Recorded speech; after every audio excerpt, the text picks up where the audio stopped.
don't just dismiss social media. Don't dismiss digital ads just because your business was built without it or because you think it's a silly little thing on the side that you don't really need to focus on. Eventually, technology and digital and all these kind of trends always catch up to becoming everyday things for pretty much everybody. The GenTech podcast discussing business, investing, and marketing. Hey guys, welcome back to the GenTech podcast, bringing you valuable and inspirational discussion with top business owners. Today we have on Jake Kurtz, CEO of Brick Media and Business in Tampa. We're going to talk to him today about his business, how he uses social media, and a little bit about his background. So Jake, thank you so much for being on this podcast. Appreciate you having me. I know we've been trying to make it happen for a while, so I'm excited to finally be here. Yes, definitely. So first, we'll start off simple. Where are you originally from? So I grew up actually in Pittsburgh, Pennsylvania, and I was pretty much there my entire childhood, like 7 or 8, up until I graduated college, which was a college in the city of Pittsburgh called Duquesne University. And then I moved down to sunny Tampa in 2013. So coming up on 10 years down here, which is pretty crazy to think about. But Pittsburgh is still like where all my sports teams are that I root for. Like I'm a big Steelers fan. Um, I still root for the Lightning a bit hockey wise because I'm not that crazy of a hockey fan in general. So I'm just kind of like happy with Pittsburgh being in it. I'm happy with Tampa being in it. But in general, I still pretty much bleed Pittsburgh everything. But as far as life and business, I'm pretty much rooted down here in Tampa Bay now. Yeah, that's funny. I was going to say, I thought you were from here just because of like how enrooted you are in the Tampa community. But so what were your interests? What really brought you into social media? So I was never one of those people coming out of high school that knew exactly what I wanted to do. I never had parents that were in the business world or that were entrepreneurs or anything like that. So I didn't really have a roadmap to follow that was super laid out for me or anything like that. So I just kind of picked business because it sounded like, oh, okay, like if I pick business, I'll eventually figure something out that ends up being interesting to me. Mhm. And marketing was the one thing in college that sort of ended up, um, really hitting home with me because of the creativity involved. And the digital space was really heavily becoming a thing when I was in college. I graduated college in 2013. So that was kind of right when everybody was just getting started with things like Google Ads and, every business already had a website, of course, like that was all pretty established. But the foundation of the digital marketing world, I felt like was still kind of being set. And I just thought it was a really interesting opportunity to get into the business world from the digital side. And I guess I didn't even really know that I was super into it or passionate about it until I started doing it. But I guess I kind of lucked out in that sense that I kind of just fell into what I liked kind of after college. So. Yeah, definitely. I mean, it is crazy to think about like you're in high school and that's when you pick your major, like going into college, and that's what you'll do for the rest of your life. But I was kind of the same thing. Like I chose marketing because I was like, I want to be in business and I'm creative. So let's see where it goes. But you definitely fall in love the more you learn. So Yeah, you're like I didn't have parents that were like, you know, an engineer, so like I was going to be an engineer or, anything like that. So for me it was like just kind of sensing what my soft skills were, and I was always a little bit creative. I was always interested in putting myself out there on online and on social, and even in my spare time in college, like I had a music blog that I started, and I was like promoting new songs that were coming out all the time. And I grew that on Twitter up to like 10,000 followers. And I had a Facebook page for it. And even like just realizing those little things that I was doing in my spare time for fun, it kind of told me like, okay, you're pretty much meant to be in this field. So, yeah, you were already doing it without knowing. So mhm. that's so funny. So you come to Tampa. What happens next? Do you start working for another company, or what brought you into finally ending up having Brick Media? Yeah, so I came down to Tampa because a friend from college was already living here, and he was pretty much like, Jake, Tampa's great. Like Pittsburgh, Pittsburgh's great, but the weather sucks, and Tampa's great. It's sunny all the time, and you should come check it out. So I came down here and lived with him for a bit and just kind of got established. And I pretty much just dove directly into the digital marketing world. Like as soon as I got down here, I was just applying for jobs left and right that were digital marketing specialist, well, pretty much anything that was on Indeed or LinkedIn, I was just applying for it. And I ended up landing in a job where I was pretty much in charge of setting up Google ad campaigns and display ad campaigns and doing a little bit of like SEO and search type of stuff. So I actually got my start in the social media or in the digital marketing world, kind of in the search engine marketing space, and just really started learning about digital ads in general. Which is And eventually, time I feel like SEO is like super new, so that is a great place to start. yeah, it was still at a time where you could put like, Tampa Marketing Company on your website and you'd be like number one overnight. Like it was that easy. Mhm. And that was kind of the time frame that I entered the digital space was like, you know, right around 2013 when everything was a little bit easier and less saturated. But through a bunch of different jobs and things like that, I started learning different skills like social media ads, social media, organic content creation, analytics, just kept sharpening my paid media skills. And the main trend, though, that I noticed was every 12 to 18 months, I was looking for a new job. And I was always like, what the heck is wrong with me? Like, am I just obsessed with money and like I need to always get a raise every year? Or do I just get bored at the same company after a while? Or am I not meant to be in marketing and I'm just like hopping around until I eventually realized that? I didn't really know what was wrong with what I was doing and why I kept leaving companies.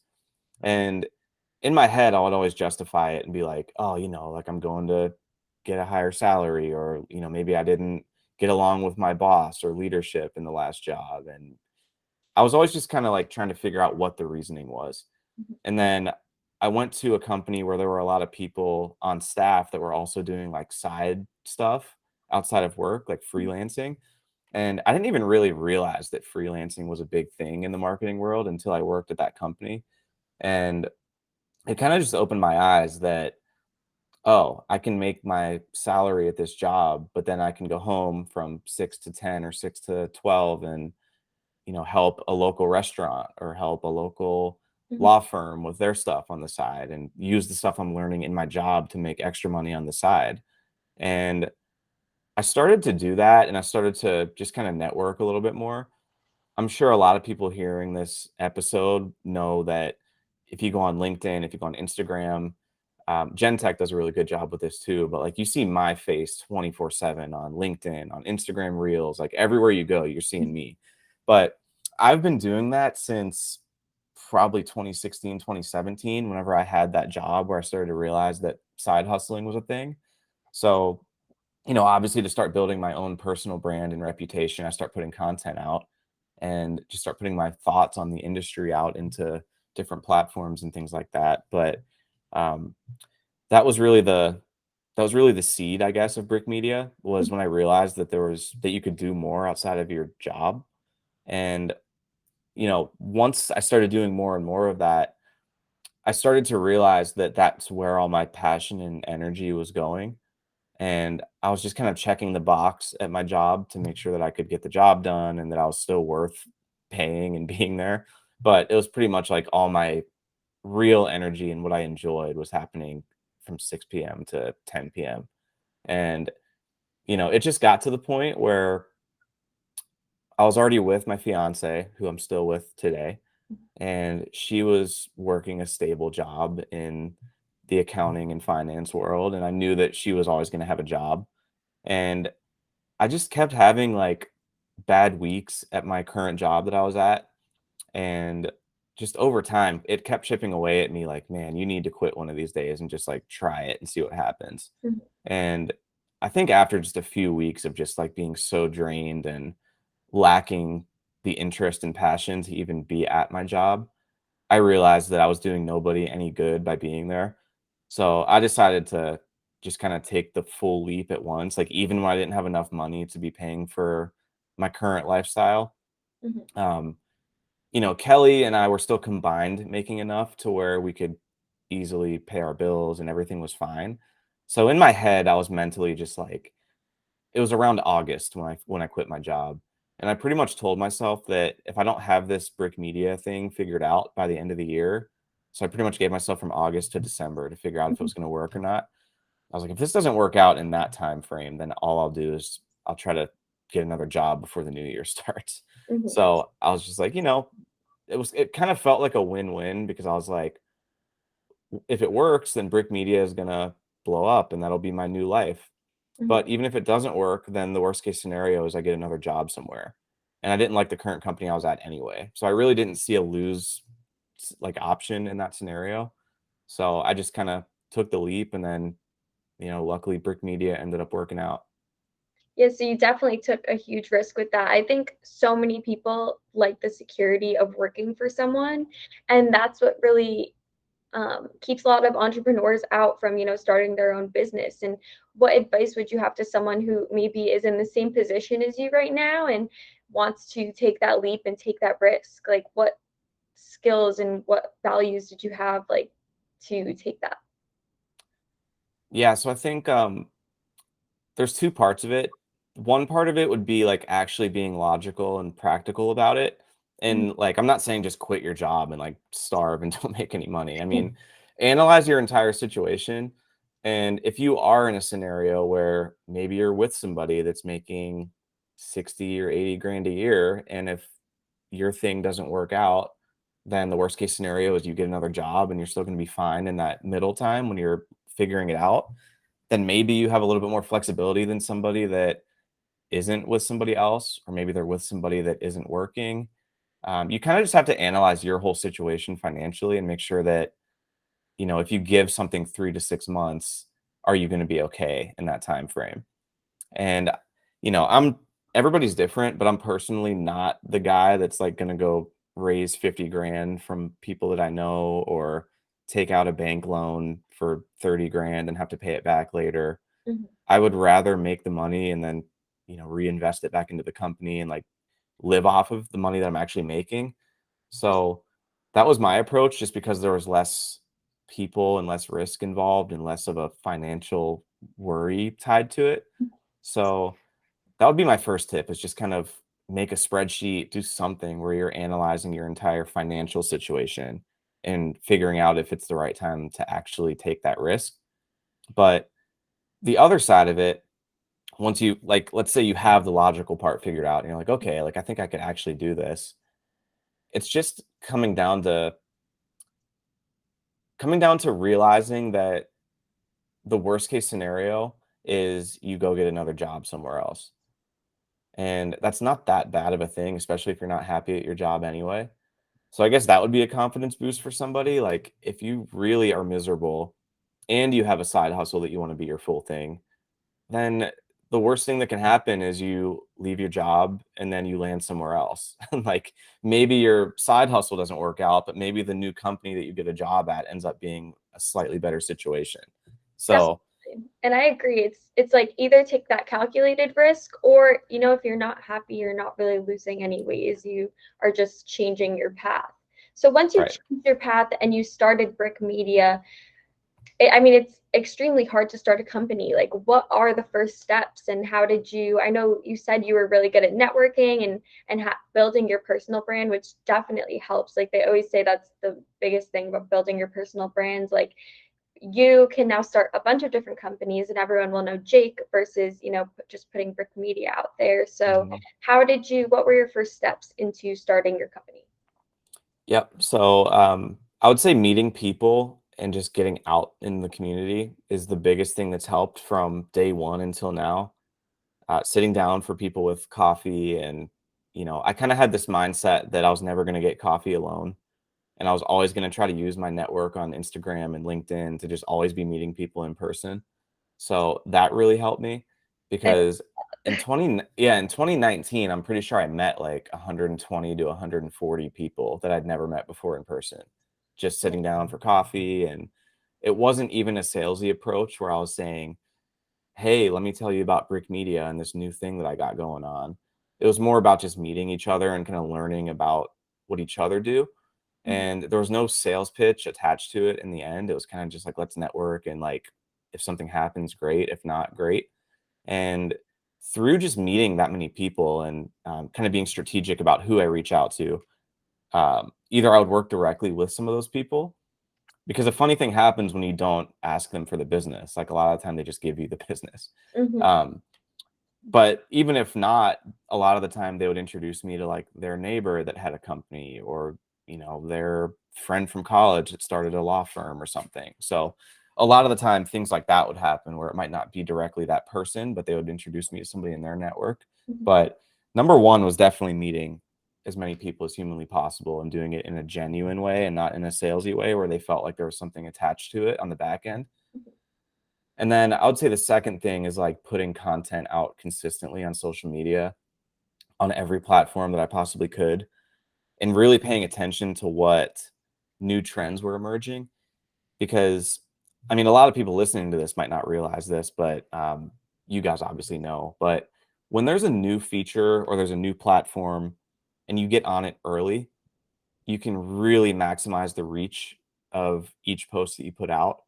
So, for example, I was putting out content on LinkedIn when nobody was putting out content on LinkedIn. So, whenever everybody would log in, they would only see my content. And my content was put out in a way to where, again, I wasn't trying to sell anything. I was just being helpful. I was just doing stuff like we're doing now, just kind of shooting the shit, talking about the industry, um, making smart observations and tips for people. And eventually, those kind of things, like if you see my face every single time you log into an app where you're looking for business and business opportunities and thinking about how to grow your business, eventually that's going to lead to good things. But it's always for me been about the combination of getting out there in person and then also having a consistent social media presence. Because when you combine those two things, the sky's the limit, because somebody's going to see you online and then they're going to see you offline. And if you meet somebody in person for coffee for an hour, and then for the next 6 weeks after that, they see you every single day on their phone and they can picture meeting with you in person for the first time, that's really going to hit hard for them. And they're really going to feel like they know you. And obviously, people want to do business with people they like and know. So that's kind of worked out nicely, from day one of Brick up until now. And that's my recommendation for anybody starting anything is you need to expand your network and do it both online and offline. Too much of either one isn't a good move, because if it's too much online and not enough in person, you're just going to become that person that everybody sees your content all the time, but it's like, does that person really exist? Like, do they ever go out in person and like actually meet people? And you kind of just become one of those people that there's like a lack of trust because they've never seen you in person. Mhm. But then if you do too much in person and not enough online, you might see somebody at an event or shake their hand and give them a business card, but then they're never going to see you again until the next time they see you in person. So you kind of have to have both going at the same time. And that would be my biggest recommendation for somebody just getting started. Yeah, I think that's the perfect recipe to success. So let me just repeat that. One, genuinely meeting people in person, and two, consistently posting content on social media so you have that in person and always at the top of mind on their socials too. I think that is so great. And I want to go back too because I think this is like so important right now. Talking about these updates and like being, on top of these Instagram updates or new apps. So like you were saying in 2019 was when you were starting, like the people who were on TikTok first, those are all the people who are now content creators and famous. And just like Mhm. Instagram Reels, when Instagram Reels came out, I think a lot of people were like, why is Instagram trying to be TikTok? And they're kind of brushing off Reels thinking like they would never watch them.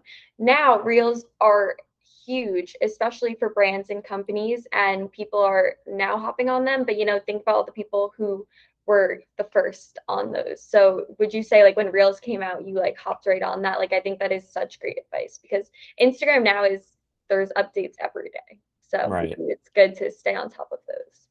Yeah, I mean, both us internally and then also with our clients, as soon as something comes out, I'm like, how can we take advantage of this? Mhm. It's like, a lot of agencies that are more established and they have bigger, you know, teams, and they're a little bit more slow in the way that they work. If you hire an agency like that, you might miss the boat with Reels, because by the time by the time you actually start doing it, it might already be too late to where it's like old news by then. Yeah. So the good thing about companies like GenTech, companies like Brick Media, is as soon as something comes out, we're small and agile enough, and we know what's going on, and we can back it up, and we can act quickly. So whenever Instagram Reels came out, like I was posting a reel that day, like just to just to do it myself and test it. Mhm. And then that week we're doing it for clients, and we're basically telling our clients all the time, "Hey, this is the new thing that's happening right now. We need to take advantage of it early because if we don't, we're going to miss the boat. And if we do, then we're going to reap the rewards of it." So, as soon as something comes out, you need to figure out how to fit your brand into it. And I always tell our clients too, because we work with a lot of law firms, insurance agencies, B2B companies that are very corporate, and they almost like throw up in their mouth a little bit when they hear about TikTok and Reels. But I always tell them that you don't have to go on there and dance and like do silly trends. But if you can figure out how to fit your brand into those platforms, then that's what you should do. Because everybody has to remember that, Facebook started out as college kids and now it's grandmothers. And, Instagram started off as like a nerdy photographer app, and Mhm. now it's everybody in the world. TikTok started out as 13-year-old girls dancing to music, and now it's everybody and everything. There's finance and all kinds of things going on TikTok now. So that's important to keep in mind is that these platforms age up over time. They start young, they start with some kind of niche, but then if the platform itself takes off, then everybody's going to eventually be on it. And if you can be one of the early movers in your industry, I mean, I know lawyers that have 2 million TikTok followers that get actual personal injury cases and like real legal cases and make millions of dollars per year off of getting leads from TikTok. And it's just crazy what you can do whenever you just have that awareness built online. But one of the big keys is just being an early mover and not dismissing something just because it's not the most obvious thing at first. And just keeping in mind that time and time again, all these platforms start out as one thing and then they evolve to a broader audience. So that's something really important to keep in mind. And you don't have to go into it thinking so literally. Figure out how to put your brand into those situations and not just try to fit the mold of what everybody else is doing. I completely agree. And with these trends, you can really make your industry and your niche, you could fit them to any of the trends. And that's why I think it's so great. And it's so easy, honestly. But it did take so many people a lot of time to adjust and start using Reels when, they've been working for a while now. And Right. you mentioned LinkedIn. I just wrote a blog recently about the power of LinkedIn and how I see so many changes. I see people using LinkedIn now as more of Instagram and Facebook and just very more casual, which I love because, everyone always was really scared of LinkedIn and had to make their LinkedIn page for school and stuff and thought it was always very professional. But I think like you said, platforms adjust and platforms age, and it's aging to be more casual and more just networking and not just all business. So how do you think you've seen it change? Yeah, I mean, pretty much what you just said. I mean, I used to view LinkedIn a little bit more professionally, where it was like, I'm only going to post my thoughts on marketing on there. Like, I never would have dreamt of posting personal content on LinkedIn. Yeah. But if you go to my LinkedIn right now, and I don't know when this podcast is going to be posted, but if somebody goes to my LinkedIn profile and looks at my recent posts, last night I posted a picture of my dog with a Tampa Bay Lightning toy, and the caption was ready for game one. And I tagged the Tampa Bay Lightning in it. Mm. And that's something that 3 years ago, I never would have dreamt of posting on LinkedIn. I would have been like, that's way too personal. That's too weird. And I mean, COVID definitely, I feel like accelerated that because everybody got used to seeing people's home life and personal life. And that made things a little bit more normal to be able to post things like that. But it's just paying attention to kind of the vibe when you go into a platform. And uh, it's another thing that I always tell people and business owners that I talk to is even if you don't want to post anything on TikTok, even if you don't want to post on Reels, even if you are on the opposite end of things, and let's say you're a personal trainer or um, somebody that traditionally posts on Instagram a lot, you might not want to post on LinkedIn right away because you're just like, ew, like, no, that's too professional and too boring for me. At least go on the platforms and like feel out the vibe for a little bit.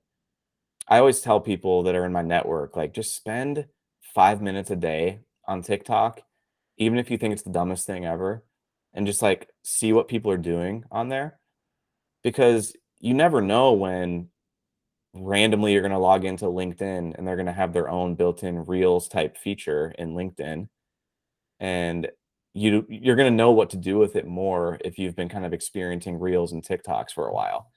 You're not Definitely. going to be so fresh to it. I think that'll honestly be sooner than later. I'm actually writing another piece about the creator economy and how all these platforms are fighting for not only our attention, but now the creators' attention, because they know that users want to see these creators and see content from people that they follow and are inspired by. So platforms like LinkedIn are really fighting for the attention of creators right now and adjusting, and now every platform has a creator fund and are starting to pay them. So yeah, I Yeah. think LinkedIn could end up in the video platform, and I'll be Yeah. excited for it, honestly. That's one thing. That's a really good point, because a lot of people just need to use common sense when it comes to social media and just realize that these platforms are businesses. They want to make money, they want to be profitable, they want to be huge, and they want to compete with each other. And the only thing that they trade on in terms of how they make money is getting people on their platform. And they're going to do whatever they can to make sure that we spend time on those platforms. So when a company like LinkedIn sees that billions of people are on TikTok every day, they're paying attention to that, and they're trying to figure out how can we figure out how to make short, interesting, easy to consume videos a bigger part of our platform. And same thing with Instagram. Like anytime there's a new feature that's taking off on another app, you know that Instagram's going to have their own version of it. They they looked at Snapchat and then they put stories on Instagram. They looked at TikTok, they put reels on Instagram. They realized that people still like to write, so they put guides on Instagram. It's crazy how these platforms kind of piggyback off of each other, but I think that's a helpful way to look at the social media world, is just to remember that they all want people to use their platform. So whenever you can use their platform and you can jump on their new features early, that is showing them like, okay, this person's engaged with what we're trying to do. So in return, we're going to reward them by showing it to more people. So that's why, like on the back end, when you think about these things, um, like when you post reels early, when Instagram first releases it, that's why you're getting more reach. Is one, because there's not as many people posting them and you're just getting all the eyeballs. And then two, Instagram wants reels to work and take off. So they're going to show people that are using reels and they're going to prioritize them in the feed. So just good things to keep in mind, but that was a really good point that you made. Yeah, no, I mean, I love talking about social media. I'll talk about it all day. Obviously, me and you both are on social media all the time with our jobs. And, I want to go back to Brick Media. You guys do a lot of social media management. And what skills or what's an important lesson you think you've learned over your career with that? Because, everything's changing so much. It really is a hard industry and a hard career. But what do you think Brick Media, how do they stand out from their competitors, and what do they do the best at? Yeah, so we started out actually as more of a full service digital marketing agency back in 2018. I'm not sure if you knew that or if the GenTech people know that, but we started out as just a digital marketing agency, and we were offering a little bit of everything. We would build websites, we would run ads, we would do emails, we would do social media, we would do SEO, we would do blogs. Like it was kind of just whatever you needed, we would figure out how to do it. And as the business evolved and as I sort of analyzed everything at a high level, I realized that social media clients were always our happiest clients. And then I also kind of did a little bit of self reflection and I realized I've always been a big social media person in terms of putting out content myself. And I've always been big on like brand building instead of, you know, lead gen and sales and things like that. It's just not how my brain works. I mean, I know it's super important, but my brain works in more of a long term type of way. And that was a big learning for us, was realizing that if we narrow down to being more of a social media agency versus a digital marketing agency and really narrowing in on that service, then that would actually help us, not hurt us. Because especially when I look at the Tampa Bay market in general, there's not really a household name in the area for social media agencies. There's a lot of great marketing agencies. There's a lot of great creative agencies and branding agencies, Companies like you guys are crushing the paid ad space and really going hard on lead gen. But I saw an opportunity where the social media space definitely has some decent companies that are like on the come up, and there's some larger agencies that have social media as part of like their bigger offering, but there really wasn't a household name that was like, oh yeah, go to social media agency. Mhm. So that's kind of what I'm trying to build Brick Media into is whenever somebody says, who does your social media or who do you recommend for social media? I want Brick Media to just be like the instant thing that pops into people's minds. So that's kind of what we decided to start building our company towards over the past year or two once we really started to focus. And I think that was a big learning because I didn't realize how much that was going to help us and not hurt us. But another thing that I've noticed just in more of the day to day of social media management is that one big learning has been that quantity is just as important as quality, because I don't think a lot of people realize that quality is decided by a couple of random people in a conference room. Like, for example, like I might think a recording of this Zoom is quality content where it's like a little bit blurry and like, maybe our heads are stacked on top of each other. Like I might view that as great content, but somebody else might be like, oh man, like that's blurry and like it's hard to look at. And maybe they don't think it's quality content. But it's content. Whereas exactly. And then at the same time, if I look at something that's like a super highly produced video that's like crystal clear and it's like awesome music in the background, somebody might be like, "Oh my god, that's amazing," but I might think it's boring or like not worth watching, or like it's too highly produced and like it almost seems like too much of a TV commercial. So, as you can see, no matter what the type of content is, whether it's like Steph Curry's head like superimposed onto some stick figure thing, like whether it's something like that or whether it's like a high quality video, everybody's going to have a different opinion on it. But so that's the quality side of it. But the thing I like about the quantity side of it is when you just put out a lot of content, that allows you to figure out what people like. And then once you figure out what people like, then you can do more of that. So over time, your account becomes more quality to the people that actually matter, to the people that you want to be looking at your content. And you can only figure that out by putting out a lot of content and analyzing all of them. If you only put out like one post a week or like two posts a month or something like that, it's going to take you forever to figure out what people like. Mhm. And I'm not saying to put out garbage content like every day of the week. Like I'm not saying just throw up anything on your social media accounts, but be a little bit more lenient on what goes out and what doesn't, especially when it comes to like production quality.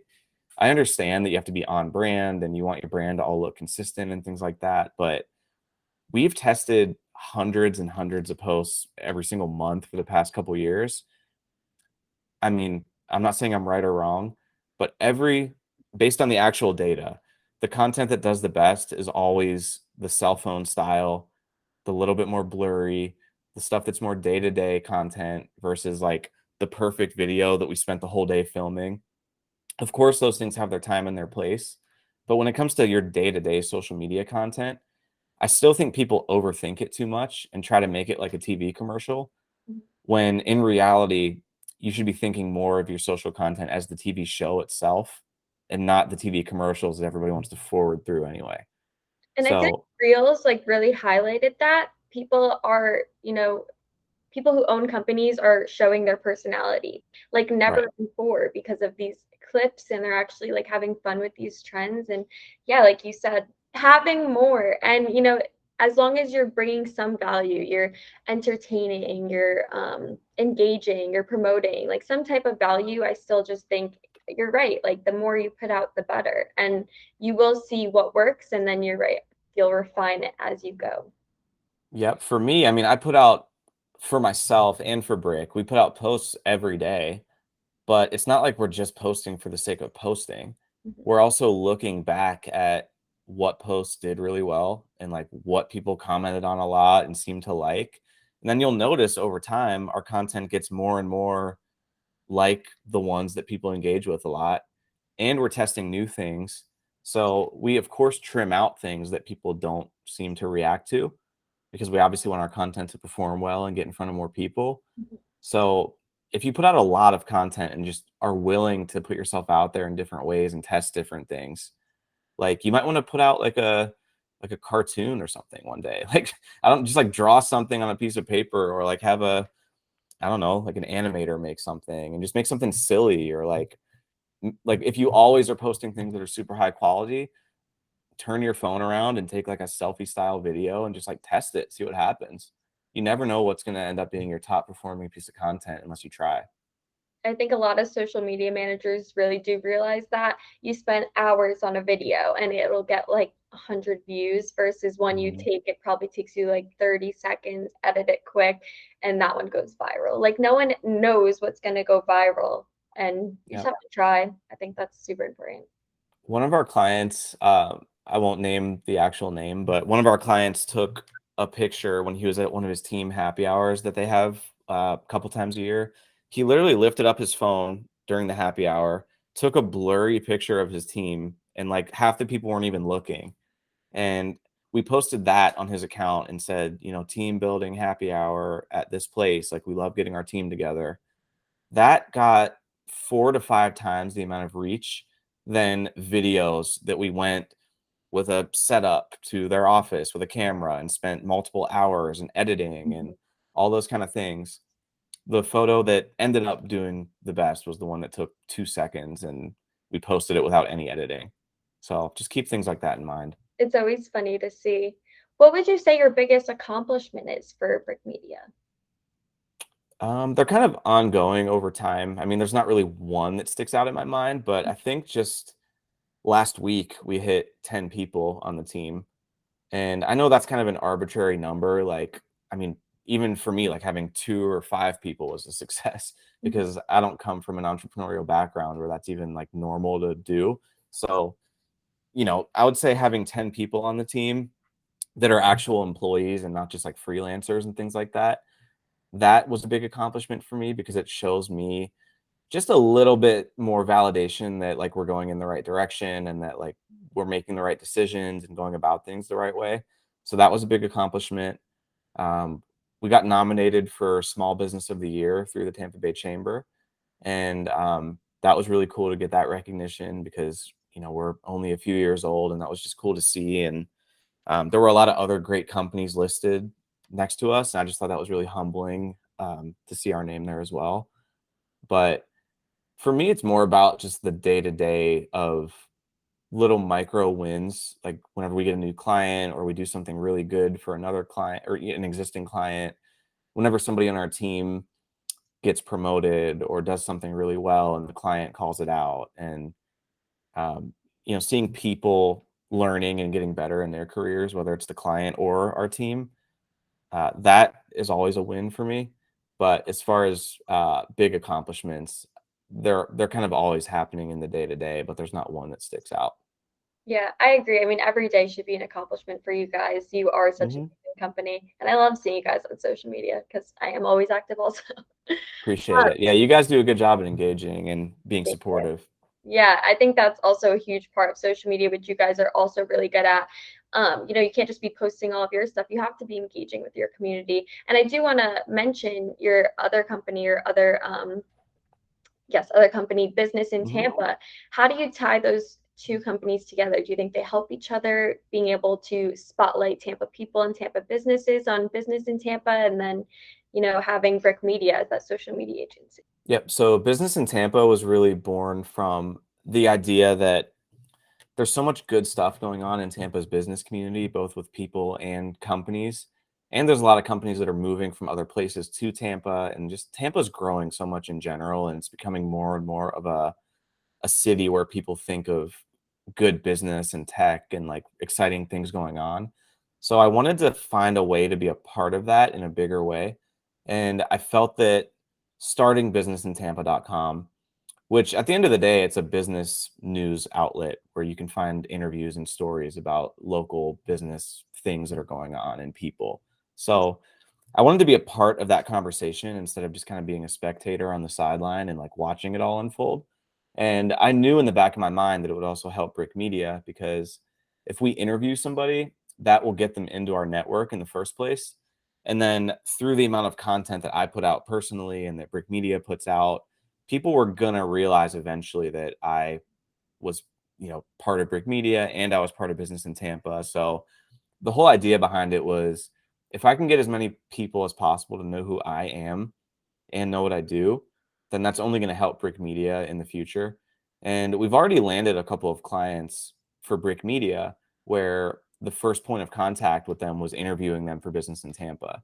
And that's not always the goal of a situation like that, but sometimes whenever you're covering somebody and they're doing something cool business related, sometimes they're looking for social media help as well. So we can kind of get people in our network through business in Tampa and just creating value for them by just giving them a free article or like a free news piece or interview on their founder or whatever it may be. And it's all free. Like, we don't charge anybody anything for it. And that just, again, it just gets people into our network in a way that's not spammy. And it just causes more people to know who I am, which at the end of the day, whether it's Brick Media, whether it's like, who knows, like in 10 years, if I want to open like a pet store, like who knows? But the more people that know who you are, the better. So that was kind of my mindset behind it.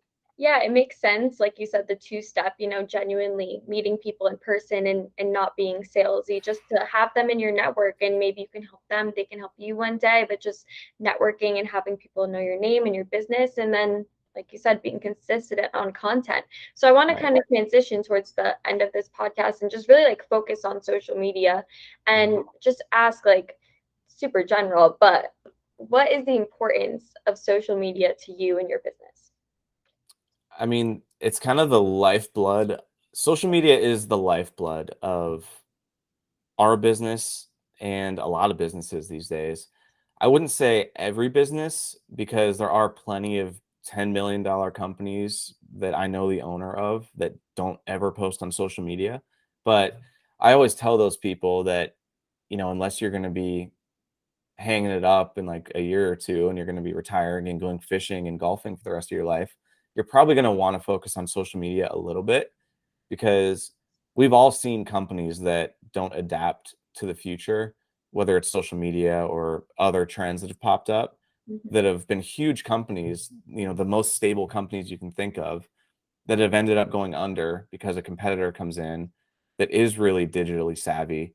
They are social media savvy, and everybody ends up going that direction because people like convenience, people like when things are easy and when things are kind of modern and innovative. So even if your company doesn't fully rely on social media now, it's still good to get started with it and realize the importance of it, because you never know when that competitor or when it's going to be such a big thing that you need to be doing it. So you might as well just get ahead of it now and start focusing on it. And at least, like I said earlier, just like going on the platforms for 5 minutes a day and just like feeling it out and knowing what's happening there. But for us specifically, I mean, since we are a social media agency, social media for us is crucial, because I want people to find out about us on social media, because obviously if that's our service, I want them to be like, oh, well, you guys pop up 24/7 for me when I'm on LinkedIn and Instagram and everywhere else. So obviously you can do that for us too. So I think a lot of marketing companies miss out on that, because they post so much about their clients and they post on their clients' profiles a lot, but they never focus on their own enough. And I wanted Brick Media to be a little bit different. And again, GenTech does a really good job with this too. But you want to be a marketing agency that walks the talk. Like, you're not just saying you can do something, you're actually doing it.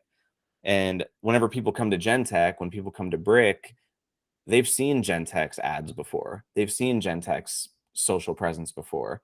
They've seen your website have good SEO. They see that Brick Media is every single day posting on social on every platform. They see that the content looks good. They see that we're trying new things. There's video, there's graphics, there's photos. We're really doing everything that we recommend to them. So, I mean, this, when there's somebody that even a person, not even a business, that says something and then they don't follow through on it, you're going to lose trust and you're going to be like, okay, that person's not living up to what they say. And they're probably kind of a fake person. And Same thing when it comes to a social media management agency. It's like if we didn't have a social presence, people would be like, how do I have any faith that you could handle our social media? So I'm a big fan of just kind of really being, especially as a marketing agency, if you have a service that you tell people you're the best in the world at, you got to show them that and not just, have it on your website. So that's been a big thing for us. Yeah, I completely agree. That is such a great point. And you're right. I do think that is a miss for a lot of companies. They're not even showing that they can do what they do on their own website and with their own brands, Mhm. like the best branding company should have the best branding. So I do think that's so important. And I'm so glad that GenTech and Brick really do hit the nail on the head with that. 100%. Just to leave off, and this will be the last question of the podcast, what's the biggest takeaway that you hope our listeners learn from today's podcast? I mean, I guess if I was really to boil this whole conversation into like one thing, it would probably just be that you need to seize the opportunity that is social media and even just like the digital space in general, because even if it's not incredibly relevant for your business today, you never know when it is going to be. And like I said earlier, using that example of TikTok, you never know when LinkedIn is going to release their version of TikTok and it's going to be super important for B2B. And that's happened in the past with social platforms when they, rise in age and like they broaden who's using the app every day. I would just say like the biggest takeaway would be just don't just dismiss social media. Don't dismiss digital ads just because your business was built without it or because you think it's a silly little thing on the side that you don't really need to focus on. Eventually technology and digital and all these kind of trends always catch up to becoming everyday things for pretty much everybody. And again, I'll use that example that Facebook started off as college kids. You needed to have like a proof of the college you went to even sign up for Facebook. And now it's like, my grandma and like my aunt. So it's always realizing that these things change and what's important today on a certain platform might be different tomorrow. And even if you're not going to go hard on it, just staying aware of what's happening and you're going to set yourself up for success in the long run. Thank you. That was the perfect takeaway. I'm just going to go through some really important things that there's a lot of important things said in this podcast, but I'll go through some of the most important ones that I wrote down. So, just remembering that platforms age and you need to adjust and, be that early mover when there's either a platform that just came out or these updates. You want to be on top of things to stay on these trends. And we talked about your personal brand, how important it is to be on the top of mind for everyone. And we talked about also the best way to be at the top of mind is to genuinely meet people and network in person and make genuine relationships and connections with the people around you. And then to be consistent on your socials with this consistent content, because then you will stay at the top of their mind. And to also seize every opportunity that you have. And, I think that was the perfect takeaway. And Jake, I want to thank you so much for being on this podcast. Do you want to tell everyone where they can find you and where they can find your businesses? Sure. Yeah. And before I do that, I just wanted to plug GenTech real quick because the same way that we're really narrowing down and being going in the direction of becoming the best social media agency in Tampa, I genuinely do think GenTech does an incredible job with the paid advertising and the lead generation types of things. I've sent probably 5 or 10 referrals to GenTech in the past 6 months or maybe even a year. And those people always come back saying good things about GenTech. So I would just say if you're looking for lead generation, if you're looking to grow your business, I would say Brick Media is more of like a long-term brand building type of effort. But if you really want to like aggressively drive revenue, get leads, grow your business more quickly, definitely reach out to GenTech because they do a really good job and they know their stuff. And the same way that we're going heavy on social, I think GenTech is doing the same thing and being smart about having their niche be paid media. So couldn't recommend GenTech anymore.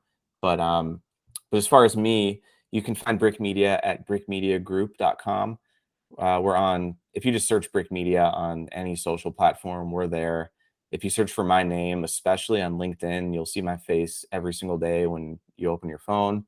But if anybody ever wants to email me or get coffee, you can hit me up at jake@brickmediagroup.com. And that's about it. Yes. And remember, guys, never get coffee alone. Forgot to mention that. Love that one. And Perfect. you can find us at GenTech Marketing on any social media platform. So, Jake, thank you so much again, and we'll see you guys next week.